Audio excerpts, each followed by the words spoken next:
The social media agency, while it is fantastic and we continually provide amazing results and growth for our clients, it is very talent heavy. So it's naturally just a less profitable aspect of the business compared to a network. Our network is infinitely scalable. The more podcasts we have, the more downloads those podcasts get, the more brands and advertisers we can have to sponsor those podcasts. Forget about making more money and having more business for just a second. Because oftentimes, if someone sees one post, that's not going to be enough for them to actually work with us. So how can you develop a reputation with your audience?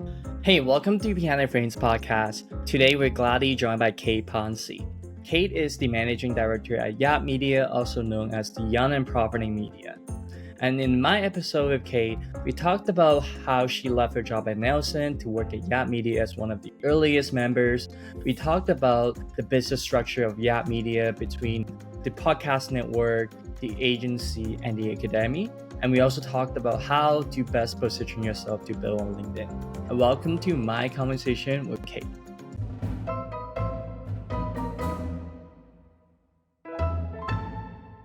Today in this podcast, I want to talk about a little bit of your background in marketing and business and working in traditional media. And B, I want to talk about how you have got involved into YAP Media and the ins and outs, what YAP Media does, including the network, the agency part, and also the academic element. And last but not least, I want to talk about your insights and your edge when it comes to LinkedIn. So with that being said, I want to get started with your time back in university. You're studying in Minnesota, you're studying marketing. What was the goal at the time? What was the dream? Yeah, so back when I was at the University of Minnesota, I was in the business school. I was involved in the Women in Business Club and the Business Analytics Club. I was really just trying to get as much experience and hands-on knowledge as I could to figure out what I wanted to do at that time. So everyone always says when you're trying to figure out what your goals in life is, do what you love, find what you're passionate about, and make a job out of it. Specifically really interested in working in TV and film. I didn't want to be an actor or anything like that, but I wanted to figure out how I could fuse my love for TV and movies with my love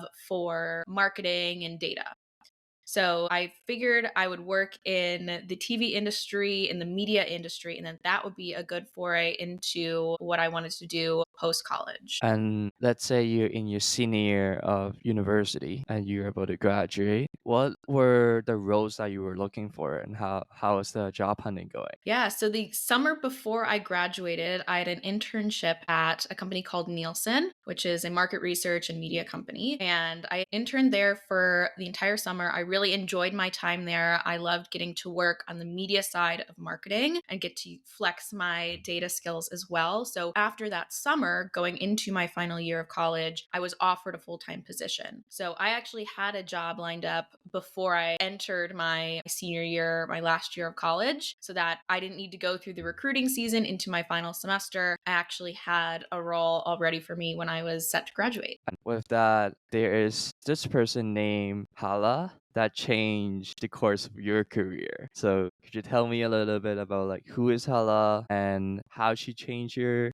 career? Yeah, so Hala Taha is known as the podcast princess. She is the number one LinkedIn marketing expert and podcast expert. She is a force to be reckoned with. Everyone will know her name in a few years. She, at that time, was just starting her social media agency called YAP Media. 2 years prior to that, she had started a podcast called Young and Profiting Podcast. So at that time, I was transitioning into Nielsen. I was working at Nielsen. I was working in corporate, and I wanted to continue to develop my skills. I'm a big learner. I love learning new things, trying new things, experimenting, failing, learning from mistakes. And so with the extra time I had on my weekends, I used to be very busy and used to being busy all the time, that I saw that she was looking for volunteers on LinkedIn. So I reached out on LinkedIn. I applied through a Google form, and I applied to help her with marketing for the agency side and her podcast. And so long story short, short, I started working with Hala. And at that time, we were 10 or 12 people at that point, of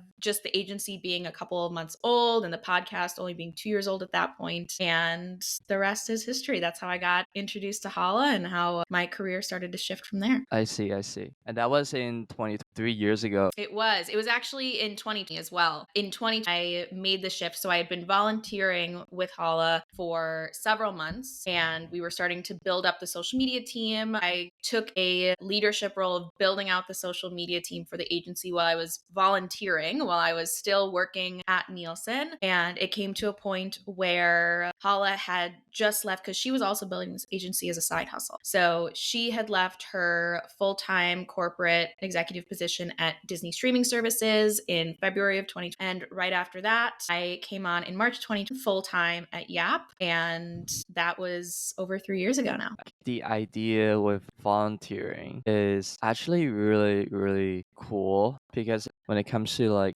working in media, it's really hard to like identify someone's fit by just doing an interview or even by a case study. When you're able to just dedicate your time to volunteer to help, I think it really shows that I'm really loving what you're building. I'm really loving your craft, and through the several months of volunteering, that you really get to know like whether I enjoy working with Hala and if Hala enjoy working with Kate. Yeah, exactly. And when I first volunteered, I had no intention of working full time with YAP. I had my corporate job. It really was just a way for me to one, lend my skills to a startup and a growing business, and two, also learn some things. I had no experience working with a social media, specifically an organic social media agency, and more specifically a podcast. I had no experience in that. So while I was able to give some of my knowledge and help the company grow in certain ways, I was also just learning new perspectives and new parts of the business as well that I hadn't had experience in, and coming into it with a perspective of, yes, I'm going to contribute, but I'm also going to learn all of this new knowledge without any other intentions, was kind of a breath of fresh air for me. It was, I have no expectations except to help this company and help Paula, but also boost my own skills and learn some new things. Absolutely. And when you talk about like learning different skills and learning what to contribute when you first got to YAP Media, for a lot of people, it's really like the idea of like podcasting, building a podcast team or like building a service agency team sounds like a black box. You have like 10 people who's kind of like doing everything. I wanted to ask you, like, let's say at the beginning when you started volunteering, like what kind of work were you doing? Yeah. So when I first initially was volunteering, it was just helping out where you needed help. It was an all hands on deck kind of situation. So, one, I was helping create social content in terms of copywriting, very basic asset design, posting content, community engagement. So, covering all the aspects of social content from ideation and creation to actual publishing and engagement strategies. And then I also was helping out on our guest outreach side of our business. We have a fantastic lead. His name is Hisham, and he has led that. He's been at the company for 5 years and he still works part time to this day. He has a fantastic corporate career and he's able to lead his team part time. But back then, it was myself and him and one other individual, another volunteer, and we were just helping out where we could. So I would be reaching out to guests and, all these people who I had known previously. I was like, oh, I know this person. Oh, I know that person. And actually reaching out and emailing them. I remember we were doing outreach to get new guests on podcasts, and I was charged with doing some outreach. And I reached out to Seth Godin, who, for those of you who don't know, is the marketing god, the marketing expert. He is fantastic. And I emailed him, cold email. We'd never had any contact with him. And he responded to me within 7 minutes and was like, yes, I'm in. And that got me so fired up. It got me so excited because you get to see the tangible impact of your work and people immediately responding to you and the chains being in motion. So that was really cool. I do not work in the guest outreach side of the business anymore. That was more during my volunteer time, but coordinate with that team often. And then talking about when I went full time in 2020, that was really to solidify and build out our social media team. So we had a band of interns, we had a few full time individuals. So when I started to come on full time in 2020, it was really to build out our social media team processes, our client reporting cadence, making sure that we were staying on top of strategies, everything was buttoned up, we had organization. I really thrive in an organized environment and creating processes. That was one of my first tasks past and something that I still do to this day in terms of keeping our social media agency afloat. I see. I wanna to like double tap into like processes. So when I think about processes, I'm thinking about airflow or like Sapper. Like, when you say processes, what exactly do you mean? Yeah. So, in terms of the processes on our social media side of our business, it is what is our cadence for creating content? How far in advance are we creating content? What is the workflow for our copywriters and our social media managers every single week? When do the asset requests need to be submitted to our creative team in order for them to have enough time to create the content and then give it back to the social media manager? So, processes in terms of just timelines and organization, and then also processes in terms of SOPs, be a standard operating procedure. So, outlining how we do things so that everything across all of our clients is operated exactly the same so that there aren't any inconsistencies, there aren't any out of the box steps or processes that our team has to learn on the fly. Everything is nice and coordinated and smooth across all the different accounts that we manage. Makes sense, makes sense. And if you compare, let's say 1 year into it, you're in 2020.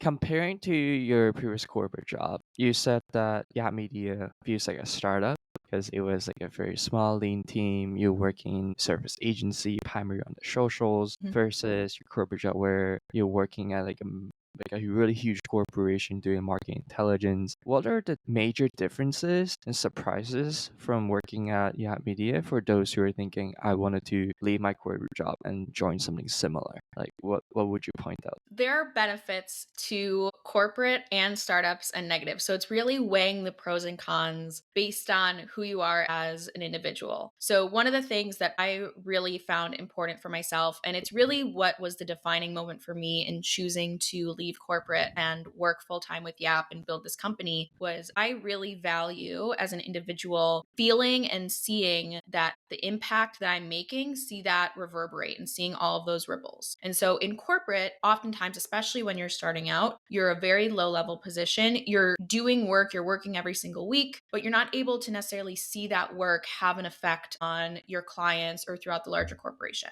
Now with Yap, we're about 45 team members, even back when we were 20 to this day. And I tell this to all of the team members at Yap that no matter who you are, your actions, positive or negative, will have a tangible impact on the rest of your team members, on our clients, on our future clients, on our reputation. And so, being at a startup, you need to realize that your actions, if you show up and you do the work and you do a great job, it's a lot easier to get recognized. It's a lot easier to see the impact that you make on the organization. On the other side of the coin, if you don't show up, if you're slacking, if you just aren't really giving it your all, that will also have reverberations through the company, negative, and people will notice because there aren't that many people. So, again, it's figuring out if you are really excited to put in the work and make a difference right now. That's often a startup company. And that often comes with more hours and having to be on your feet a little bit more and being able to be flexible. And that can come, you can learn that as you go. For example, I felt that I was not as immediately flexible when I came into Yap. Like I said, I love a good process. I love being organized, but in a startup, you don't always have that all the time. And so being able to have a process, but know that not all the time you're going to be able to follow that process or have things planned out in advance. Sometimes you just need to put out fires, be able to think quickly and adapt. So those are just a couple things. If you're considering corporate versus a startup, you need to think about how do I as an individual fit into some of the molds of a corporate position versus a startup position? How do I want to contribute to my role? I wanted to hone into the idea with like the YA Media, the podcast network, the service agency, and the academy. So could you walk me through a little bit of sort of how YA Media is structured? Absolutely. So, YAP Media is comprised of three different sub businesses. We have our social media agency, which was founded in 2020.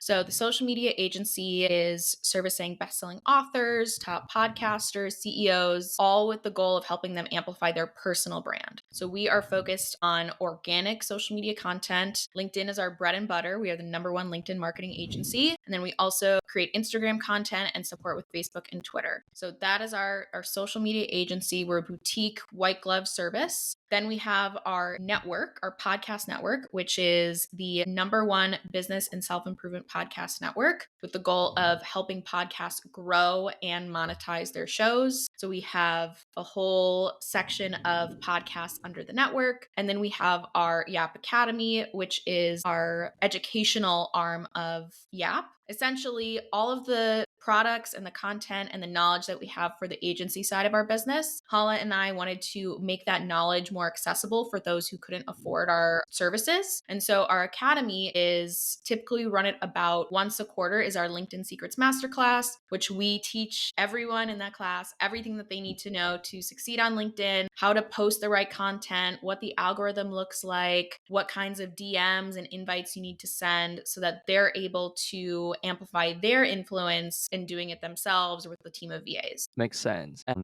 to me, the podcast network is actually one of the more ambiguous ones. So I wanted to ask, like, for podcast network, you can think of it as like an org chart where you have like YAP Media at the top as like the parent, and underneath that you have a series of channels and podcasts who are doing similar content with a different hosts, with a different team. Like how does YAP Media make money in that sense? So YAP Media is under the YAP Media branch. We have our YAP Media network. So in terms of the team under there, we have a couple of different teams. We have our marketing operations team, who is tasked with making sure that they are doing outbound campaigns, making sure that they're working with new brands and the other ad agencies to secure deals for our podcasts. We have our ad ops team, our advertising operations team, who is tasked with making sure that those deals that are closed, those sponsorships are read, the hosts in our network are reading their ad reads, and then those ad reads are getting put into the podcast so that when someone listens on Spotify or Apple or Castbox, that podcast will have the content plus those ad reads to making sure that we deliver those impressions for our advertisers. And then we have our customer service and guest outreach team. So making sure that for the few podcasts who are part of our network who also receive production services from us, those individuals are getting guests on their show. They're guesting on other shows. So they have podcast appearances to just help amplify their brand in a greater sense as well. So all of those teams work together to make sure that from the beginning of the relationship with our hosts, one, they understand how we at YAP Media Network process and they go through the line, how they're going to be amplified and get deals for their podcast and monetize. And then we also have our sales team who work in tandem with our marketing operations team. And so all of those teams, each host will get updates from whether brands are interested in them. And so then they can give a thumbs up or thumbs down on, are you interested in working with them? Do you want to pursue this relationship? And then it just flows through the funnel from, yes, I want to work with them. Then they record their ad reads. Those ad reads then get put into the podcast as a pre-roll commercial or a mid-roll commercial. And then at the end, our team does a whole report. So understanding what were the number of impressions we were scheduled to deliver? How many impressions did we deliver? Did we hit that metric? And reporting that back to the brand or the advertising agency so that hopefully they'll continue working with us and our hosts and seeing the great work that we do across platform. Cool. So I think of a podcast network as almost like a talent agency for the individual podcasts underneath that network. So you would provide all these services on growth, monetizing, managing the guest appearance, helping out the other people's podcasts so that the podcast host can focus on just doing the podcast. Is that a right way of framing it? Yes. So for some of our hosts, we manage everything. And this is the business model that we are eventually moving towards, is that for the hosts in our network, we also manage their social media so that as YAP Media, as we stand right now, we are pioneering the way for 360 campaigns, which means not only is a sponsorship on the podcast, they're also getting sponsored posts on the host social media, on their LinkedIn, on their Instagram. They might be getting an email blast from that host for that host's newsletter. So making sure that we get that surround sound, because oftentimes as consumers, when we hear something one time, it won't stick with us, especially as podcast consumers. We might be cleaning our home, we might be going for a run. We're not necessarily on our phones or ready to look up a product or service that we just heard about. And so having the consumer, from the consumer standpoint, hear about a product or service or a brand 3 or 4 times in 3 or 4 different mediums, we found is much more effective in terms of delivering results for our advertisers. I see, I see. And I wanted to switch gears a little bit and talk about the pie. I like to do this activity with my guests called Draw Your Income. So basically, if you put all the income stream on a pie chart, what would that look like? So I'm curious, for the three sub businesses, how significant are they? So, in terms of our 3 businesses, we have the agency is the oldest. And when I say oldest, that's kind of a funny term because it's not even 4 years old, it's about to turn 4. So, from the agency perspective, that has always traditionally and historically been the biggest aspect of our profits. As it stands right now, it's about 40%. And another 40% is our network. So, our network is the biggest booming opportunity for us right now. We've just signed really big hosts: Russell Brunson, Marketing Secrets and ClickFunnels, Jenna Kutcher, Rachel Rogers, Amy Porterfield of Online Marketing Made Easy, John Lee Dumas, Tori Dunlap of Her First Pay. So we have a lot of fantastic business and self-improvement shows on our network. We're signing every single day. And so as we sign more big, amazing podcasts, we're able to help them monetize. And so right now our network stands is about 40% of our total revenue. And then that 40% plus the agency's 40%, the other 20% is from our academy. So our academy, we run, like I said before, about once a quarter. And so our academy is less about, we don't want to infinitely grow that opportunity. It's more about Paula and I being able to give the knowledge that we have in a more sustainable and affordable way for a wider number of people. So that is just a little subsect of our business. The main 2 core parts are our network and our agency. Let's say you have an infinite amount of money to grow YAP Media, and if you could fast forward that in maybe, let's say, 2 to 3 years, like,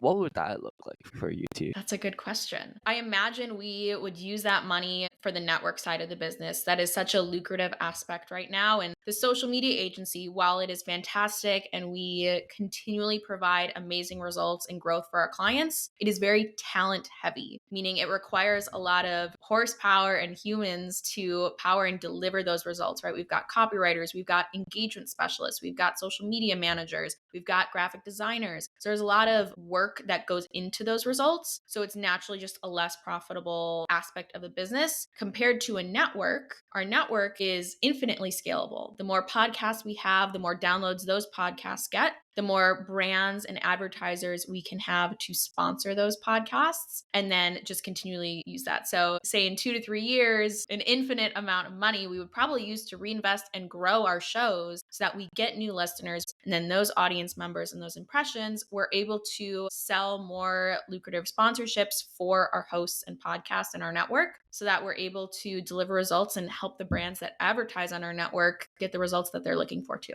And when you talk about like the podcast hosts and the podcast networks, you mentioned a little bit before, it was like they kind of have to be in the similar genre that Yeah Media operates within, because that's sort of like the niche and the vertical that we are best at. And you also talked about like downloads, engagements, sponsorships. Is there a process to, let's say, qualify the podcast host to see whether if it fits the network? What are something that you look out for when it comes to picking the right podcast host? Yeah, a few metrics that we look for. So, like you said, we do look for podcasts that are in our sub niche. So, business shows, self-improvement shows. The other aspect I didn't mention before is health, specifically like mental health or fitness or wellness shows. We do have a few of those in our network as well. So, making sure that they are in our niche, as our network is known for a lot of advertisers and advertising agencies. If they have brands, especially business brands or productivity tools or softwares that a lot of companies would use, those are the shows that they would go to. And we want YAP Media to stay first of mind for that niche.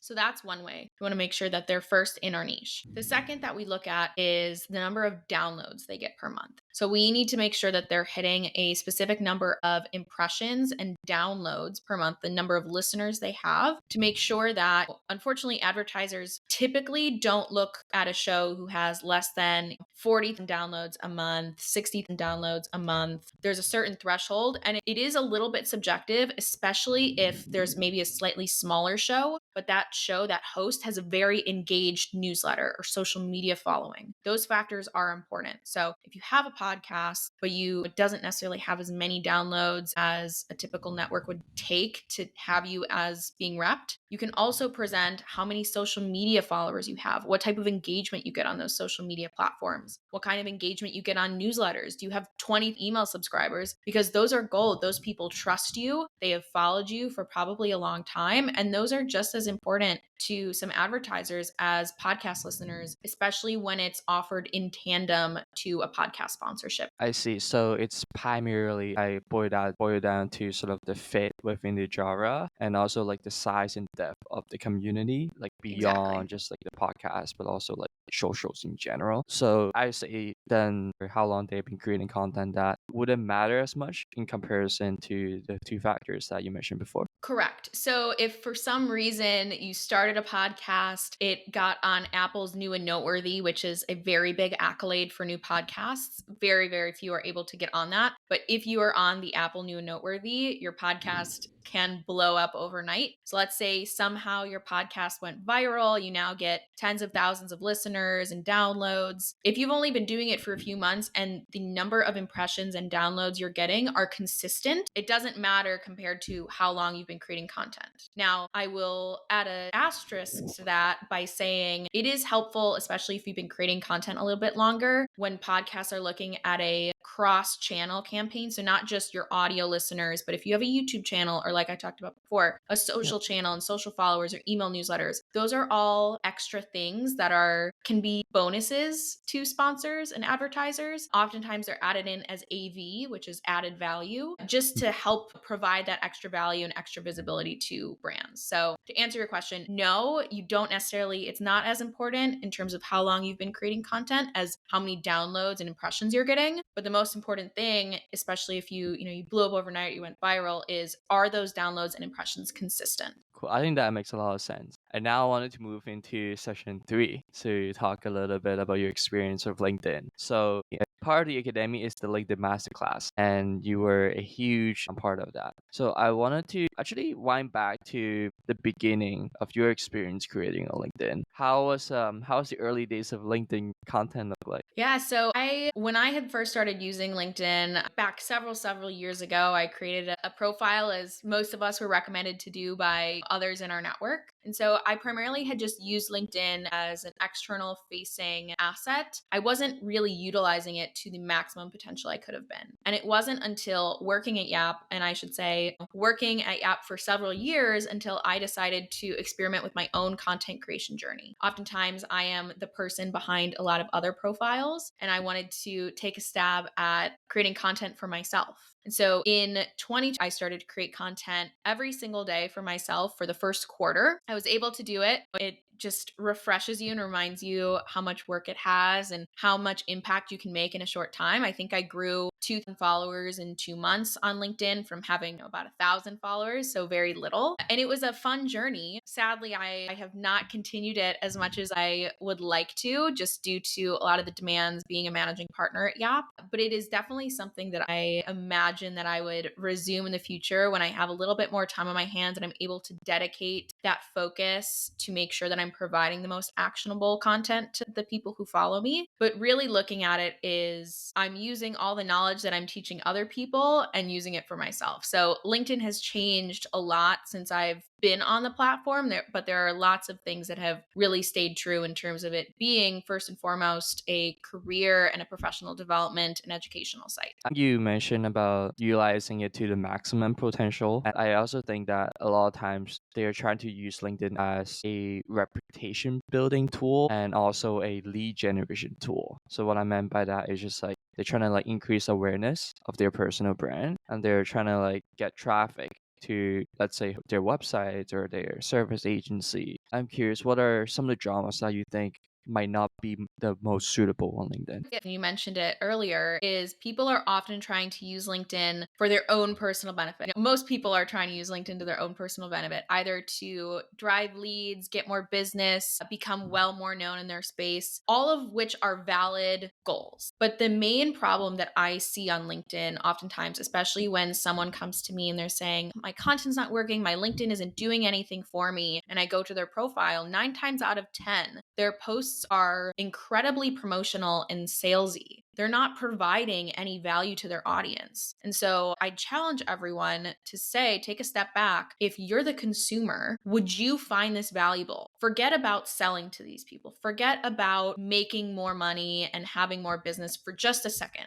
Because oftentimes, if someone sees one post, that's not going to be enough for them to actually work with us. So, how can you develop a reputation with your audience where they understand that you are an expert in your space or you are providing knowledge to them versus just selling to them? So, the genres that work best on LinkedIn, yes, they are careers. They are talking about professional development because that's what LinkedIn is all about, right? But out of anything, whether you're in real estate and you're talking about real estate news, whether you are an investment expert and you're talking about the best investments to make, whatever subcategory and industry you work in, my first challenge and question to you would be, how can you first be of service to your audience, provide them knowledge, provide them valuable content? Because once you do that, they are more likely to follow you. They're more likely to engage with your posts. The more people engage with your posts, the more other people will see your posts. So again, it's a ripple effect. And so being of value and of service to your audience will only increase your performance several fold. It just takes that time to invest in first providing value. And then once people are in your network and you see them engaging often, you can connect with them. You can send them a DM, thank them for engaging, have those conversations in the DMs on LinkedIn. And that will provide a lot more results, I promise, than just being salesy and promotional. That will get you not far at all. So when you talk about like the most important piece is like sitting back and thinking about like if you are the audience, would you enjoy reading your own post? That is a really powerful statement. And also when you talk about like, adding value, right? So it could be in the form of like knowledge and insights. Let's say I'm telling you something that you haven't heard before. Or it could be talking about, let's say, news and events. And these are the things I should look out for. Or it could be like stories. Let's say I wanted to tell people who are wanting to start creating content on LinkedIn. Then I share, let's say, some of the stories I had, interactions I had, mistakes that I made, lessons that I learned. Like these are all like value, right? Absolutely. Yep. So there are several different types of posts that you can talk about on LinkedIn. So one, like you said, is providing value. So tips, education. Here are the 5 things you need to do to get a promotion in the next 6 months. You can also talk about it from the lens of changing a perspective. So here's why you shouldn't do X, Y, and Z. And taking something that is maybe often a norm and flipping it on its head, challenging people's perspective so that they're more intrigued to read what your post says and what you have to say. The other aspect, like you just mentioned, is telling personal stories. So, personal stories may be less educational in the traditional perspective, but it is allowing your audience to connect with you, to understand who you are, where you come from, why you have the expertise you do, what has happened to you that has made you who you are today, so that they're more likely to view you as a human and as an actual person versus just this profile on LinkedIn that is sharing content. So being able to connect with your audience, whether it's through educational content, motivational content, or personal content, it's all about how can I best connect with my audience and using those 3 types of content in a smart way so that you're able to hit all 3 of those buckets and develop that relationship with your audience. Let's do a scenario for a second. So let's say I'm a newbie wanting to get started on LinkedIn, and I am a professor in climate change, and I wanted to build my personal brand in climate change. What kind of conversation would you have with this person? So there are several different sub conversations I would have with this person. So the first thing I would take a look at with this person is their profile. So looking at their profile page on LinkedIn, do you have a bright profile picture? Are you looking directly into the camera? Are you smiling? Are you looking friendly, interactive? That's one thing. Then I would look at their banner, so the background picture on their LinkedIn, right behind their profile picture. Is this providing value and telling people what you do and why they might want to work with you or what education you're providing? Next, I'd look at the bio. Is this also similar to your banner? Is this telling your audience what you do, how you help them, what value you provide to them? Then we'd take a look at things like skills and your about section. And I won't go too in depth on those, but making sure that those are updated and have keywords of things that you talk about frequently. So that's what I would look at from the profile perspective. From a content perspective, I'd sit down with this person and ask them, what are the types of content under climate change that you want to talk about? What type of relationship do you want to have with your audience? They're a professor, so maybe they want to come across as an expert, right? They have a lot of expertise in climate change. Maybe they want to come across more as a mentor or a guide. Maybe they want to just come across as a reporter. So less saying, this is my expertise and this is how you should view this versus this is what's happening in current events. This is how it might affect you. So there are several audience relationships that you can have. It all depends on where you're coming from, what type of relationship you want to have with your audience. And that decision then informs your content strategy. So thinking about in terms of cadence, my recommendation for anyone who's looking to make an impact on LinkedIn, grow their following, grow their business through LinkedIn, you need to post at least 3 times a week, if not 5 times a week. That is very important. You can't just post once a week, once a month. That won't get you very far.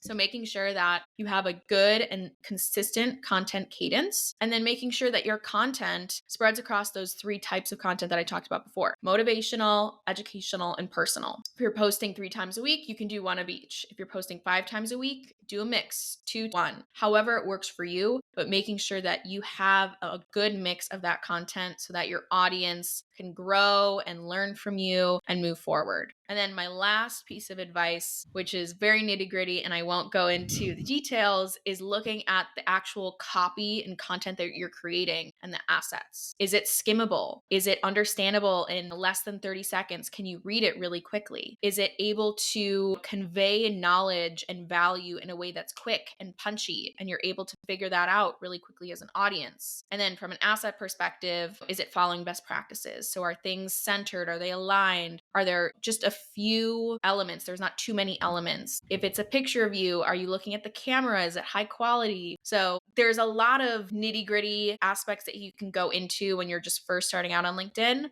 My biggest tips are take a look at your profile, make sure that it's up to date, look at what do you want your audience relationship to be, and then determine your content cadence and the types of content that you will post for that cadence that you've set. That's awesome. That's very comprehensive. Going from looking like doing a scan and assessment on the profile to the content to thinking about audience relationship, cadence of posting, types of posting. I think that's really helpful. Now I wanted to go back to the very beginning. The first question I asked was like, what was your dream when you're going to college? So let me ask you this with a twist. What is the dream now? The dream now is to build YAP Media into the empire that it's becoming. Myself and my other business partners, Paula, and then our other business partners, Jason and Tim, we have this goal and this dream of building YAP Media into a household name, building truly one of the biggest podcast networks in the world. We have the IAB upfronts on May 9th, and we have 2 of our network hosts are hosting the event. Hala is speaking, and then she's also moderating a panel. We have a very comprehensive integration with that event. And so as we continue to grow and build our reputation in the industry, just building the company and providing not only our hosts with the best service and our agency clients with the best service and results that they can get, but also providing our team members and employees a fantastic place to work, a place where they come in every day and they're able to log on and just really enjoy what they do, enjoy the people they work with, and enjoy the culture and the atmosphere. Awesome. And since a lot of our audience are mastering creators and entrepreneurs who are creating content, I think it'd be a nice question to ask is like, since you have worked with a ton of podcast hosts at the podcast networks, what are some common traits that you see see in people who become successful podcast hosts and content creators? Honestly, one of the biggest things that I see in those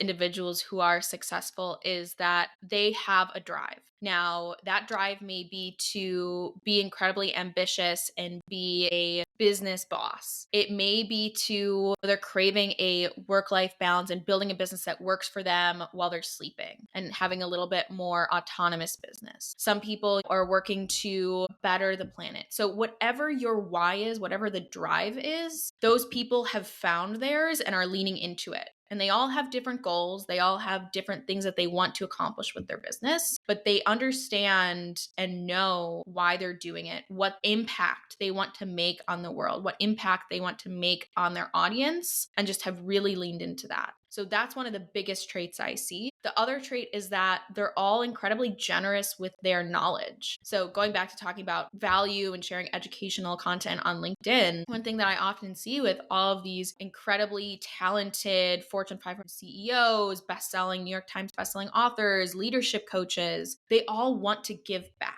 because a rising tide lifts all boats, and they all lean into that philosophy. They all understand that they didn't get to where they are alone, and so that they want to help other people understand and level up their knowledge. Now, that might not always come from a one-on-one conversation, right? They're very busy people. They can't always do that. But in a way that they're able to teach a course that's easily accessible or write a book to tell them how to all become millionaires or whatever, create an AI bot where you can ask any question and it's that individual's knowledge. So you get to basically chat with them, even though it's not actually them. They all have this philosophy and this understanding that a rising tide lifts all boats, that when you're able to give back and help other people, it'll help you in turn. I see. The sentiment is very synonymous to what I read from like Seth Godin. Back to the guest that you're talking about, like is a marketing professor and has published over like 5 books or even more than that. And the best one I've ever read was like The Practice about shipping creative work. Yeah, I definitely resonate with what you said there. And last but not least, I'd like to ask our guest this question at the end. If you could pull up a billboard in the middle of Times Square and you can write whatever you can, what kind of message would you leave? I would leave the message that no matter how dark it gets, the sun will rise again tomorrow. And I just put up a very simple quote, simple billboard. It's a really powerful quote that no matter what you're going through, whether it's a tough personal time, a tough business time, if you just had a bad day, like no matter what, the sun will set and the sun is going to rise again tomorrow. You can always count on that. And so having that as a metaphor for coming out of some of your darkest times, there will always be more ahead. It will always continue. Like, oftentimes we don't give ourselves enough grace to realize that we may be in a rut now, we may be experiencing not the best things, but being able to take those tough times and learning from them, sitting with them and working through them, that the sun will always come up again tomorrow. You'll always get another opportunity. It's just figuring out when that opportunity will come. Awesome. And with that being said, Kate, thank you so much for being on the podcast. I link all the description to the sub businesses and YAP Media in the description, and also your socials as well. Thank you so much for coming to the podcast, and hope you have a great rest of your day. Amazing. Thank you so much for having me, Alex. I enjoyed it a lot. So that is it for today's episode. Thank you so much for tuning in. All the links and resources will be shared in the descriptions. And if you'd like to support the podcast, please leave us a 5-star rating on whichever platform that you're on. It would help us a ton to reach new audiences. Thank you so much for listening. And again, I see you in the next one.